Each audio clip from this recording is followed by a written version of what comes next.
It's kind of mysterious, actually, because our sources for that period are so sketchy, for the period when the kings are overthrown. But it appears to have been a sort of coalition of the willing, if you will, a conspiracy of elites.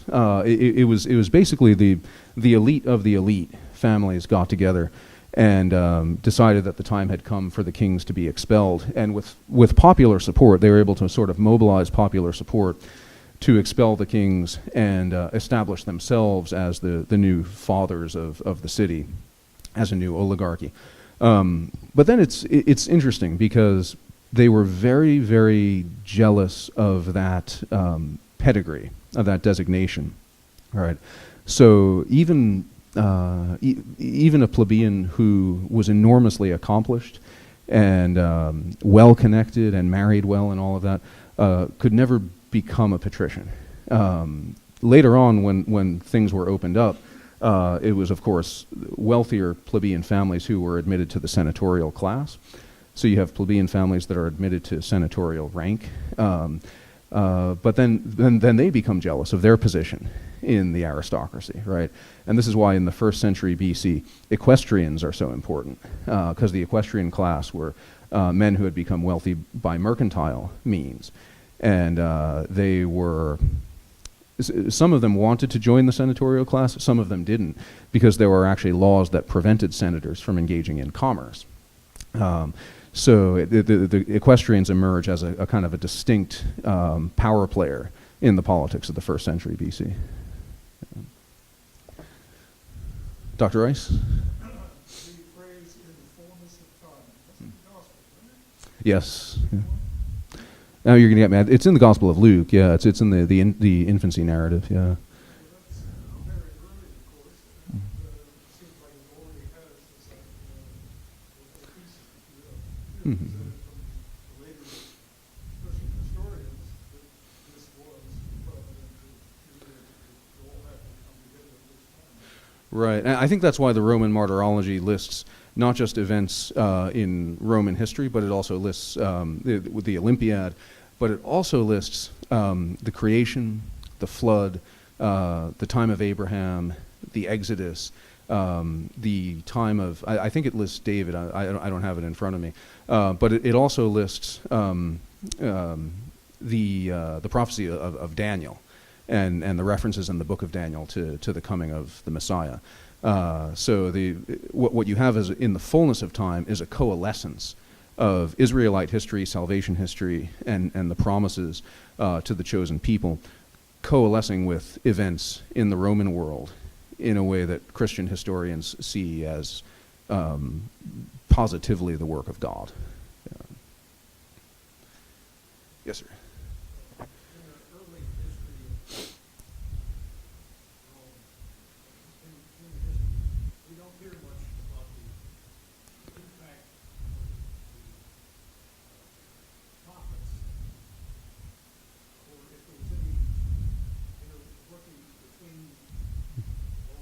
Mm-hmm.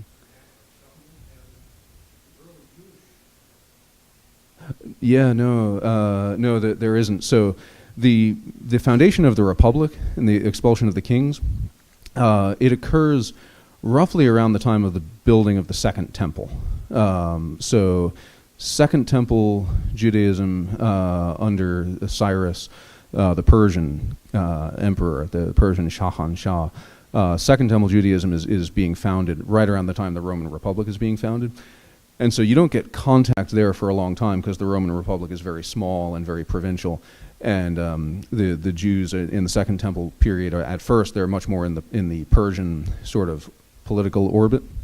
That what changes everything is Alexander the Great. Because what Alexander does with the creation of the Hellenistic world is it locks the Middle East into the Mediterranean orbit instead of into the Persian orbit where the Eastern Mediterranean had usually been. And so the locking of the Eastern Mediterranean sort of into the Mediterranean orbit means that as Rome sort of gradually conquers or inherits control of the various Hellenistic successor states, eventually the Jews are going to be part of that too. And that there is actually one. There's mention in the first book of Maccabees of contact between Roman ambassadors and the Maccabees. The Maccabees actually sent emissaries to Rome. So it's interesting around this time of year. It is Hanukkah now, of course. I always love Hanukkah because I love thinking about the Maccabees. Because you actually have so much theology in the books of Maccabees that's so clearly preparatory for the gospel. You know, the theology of martyrdom, the clear and robust understanding of the immortality of the soul, and prayer for the dead. All of those things are in Maccabees very robustly, and it's also where you first have contact between the Jews and the Romans. Yeah.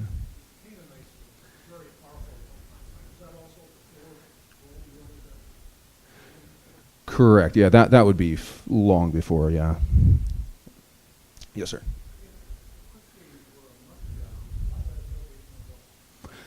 Right, because they were wealthy enough to own horses, and they obtained the legal right to ride around on them, which not just anyone was allowed to ride around the city of Rome on horseback.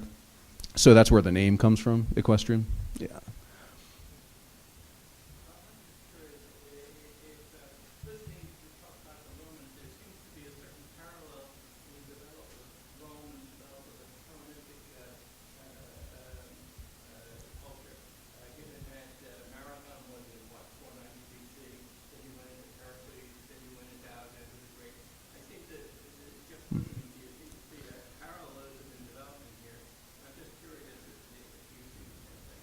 Oh, absolutely. So Battle of Marathon is 490, like you said. So the golden age of Hellenic culture, the golden age of Athenian culture, is that 5th century BC period there. The 4th century is, of course, when Philip of Macedon absorbs all of Greece into the Macedonian orbit, and then when Alexander conducts his conquests that create the Hellenistic world, the broader Hellenistic horizon. And all of that time, Rome is still a minor league power. In the early Republic, Rome is still very much in the minor leagues. It's the wars with, first with Pyrrhus, but then the wars with Carthage that establish Rome fully as a major league power player. And I think then the Hellenistic world starts to take notice. Most people forget that it's actually during the Second Punic War, Rome was fighting concurrently the First Macedonian War, because Philip of Macedon had declared war on the Romans, I think, realizing, oh my gosh, we have a new, there's a new force on the horizon here. And so it's after that Rome finds itself embroiled in the Hellenistic world, first as a sort of referee among the different kingdoms, when you have places like Pergamum and Rhodes asking Rome to come in and intervene and protect them from Macedon and the Seleucids. And then after Rome gets sick and tired of being the referee, Rome just says, fine, we're just going to run the place, and you guys are all now provinces of us. But that's a fateful decision, and it was a controversial decision in the Roman Senate. Yeah.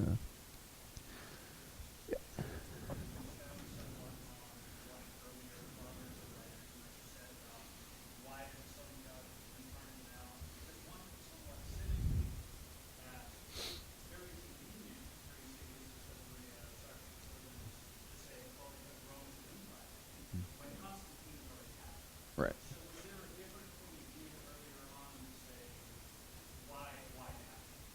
It's a good question. It's a very good question. I know an interesting guy to look at is Anthony of the Desert, because he lived in a desert, so he didn't really know what was going on politically, and but he was famous. He didn't know he was famous. It's kind of funny. You know that infamous line, was it John Lennon who said that we're more famous than Jesus? And which is totally blasphemous, but also false, because the Beatles were never as famous as Jesus, but they weren't even as famous as Anthony of the Desert, who was very famous. So Constantine writes a letter to Anthony of the Desert, and Anthony of the Desert doesn't want to write back. And it's his disciples who are telling him, no, you have to write back to the emperor. And he said, why would I write back to the emperor? And they said, no, he's a good guy. He's a Christian. You should write back to the emperor because he's a Christian. Like, encourage him. And then he's like, oh, all right, I guess so. So he dictates. He was illiterate, but he dictates a letter back to the emperor. So that episode is funny because it seems like there is a changing of the attitude of Christians towards the emperor that's forged in the 4th century, in that period.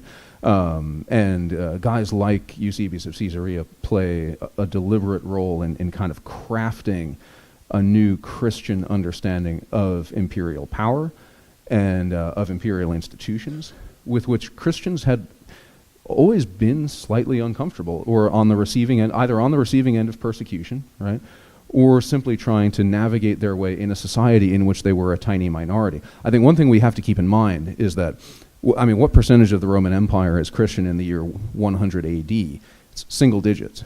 And what percentage of the Roman Empire is Christian in the year 200 AD? Single digits. What percentage of the Roman Empire is Christian in the year 300 AD? It's still single digits. It's when you flip it to 400 AD, then it's at least 50%. And by 500, virtually everyone is a Christian, right? So the conversion of the emperors plays a massive role in the Christianization of the empire. Now, we have to be careful with that, though, because, as Chesterton says, it's one of the arguments frequently alleged against orthodoxy, cynically, right, as one might say, to say that, well, this is just a sign that what Christian orthodoxy is just something that was imposed by Roman emperors, right? And if the Roman emperor had become a Zoroastrian, then we'd all be Zoroastrians or something like that. And that is nonsense. Chesterton, in response to that argument, very cleverly invokes what he calls the witness of the heretics.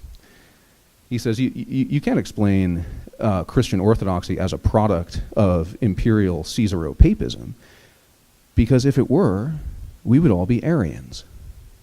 Right? How do you reckon with the fact that Christian orthodoxy has its own vibrant life, and that the custodians of it were the successors of the apostles in communion with the Pope of Rome, right? That's where Christian orthodoxy comes from. The conversion of the emperors simply empowers the evangelization of the empire. It gives Christianity prestige, which doesn't hurt. Most things do better when they're not being persecuted, right? That also doesn't hurt. And it unlocks the patronage, the vast patronage that's at the disposal of an absolute monarch, which Roman emperors were, right? So that's kind of a rambling answer to your question, Lynn, but yes, ma'am. Mm-hmm.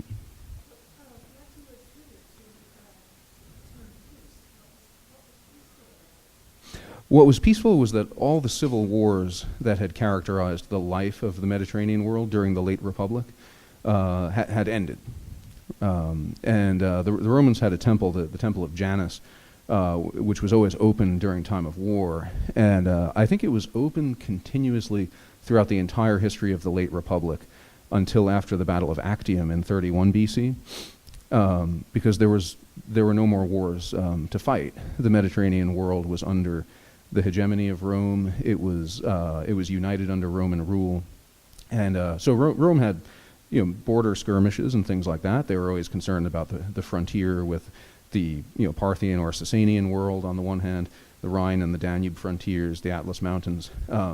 But within the Mediterranean orbit, there was no more war. It was all done, and so the doors of the Temple of Janus were shut for the first time in anyone's memory. And so I think that's what people mean when they say peace. Colonel. Allow me to ask a history of political science question. Sure. America today probably is divided and divided Mm-hmm. like most of history is seen today. What lessons from Rome that our political leaders today, take and think start problems today? That's a really good question. It's a very good question. I don't know if I have lessons that are encouraging from that.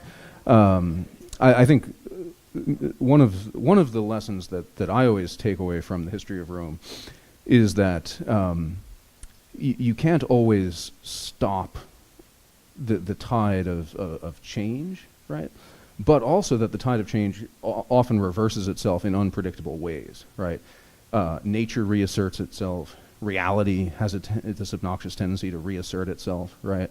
So I think when you look at the whole state of America today, America both within itself and America within the world, I'd say it's really not easy to use history to predict what's going to happen next.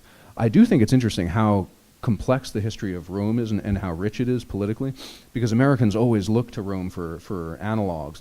But it's funny, if you look at historians of Rome over the centuries, just like with other historical events like the Crusades, people use the history of Rome as a canvas on which to paint their own experiences, anxieties, preoccupations, fears, hopes, dreams, because it's complex enough and it's variegated enough that you can do that with it.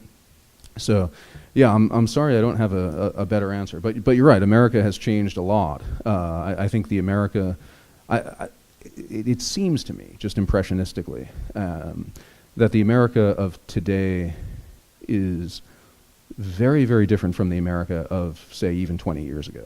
Right, that it's a very, very different place, and it's hard to see where we go from here. Yeah, thanks.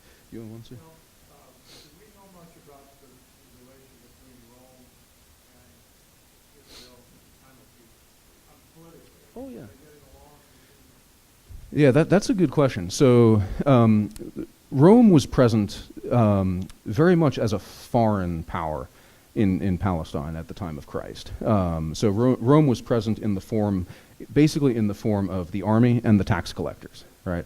The army and the tax collectors, those are the representatives of Roman authority.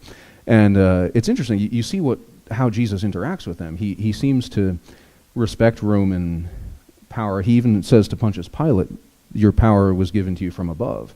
So but certainly the Romans would have been seen as basically a foreign occupying power, I think for sure. Now, does that ever change? I think it's a very good question. If you look at the 4th century, when the political headquarters of the Eastern Mediterranean were in Constantinople after 324 A.D., even the government of Constantinople was seen as a foreign thing, even by Christians in Syria, Palestine, Egypt. And this is something that exacerbates the theological controversies of late antiquity, I think. Yeah. Thanks, guys. We have one more? Just an observation. It seems kind of strange that Incarnation happened in the time of peace, which I assume helped facilitate. Yet the writers of the Gospels and others all looking at the second coming of Christ make it sound like that's going to be just the opposite. Yeah. No, Christ himself, it's interesting. Christ says, woe to you when that time comes, pray that it doesn't come in winter and things like that. And then he says, this generation will not pass away before this happens.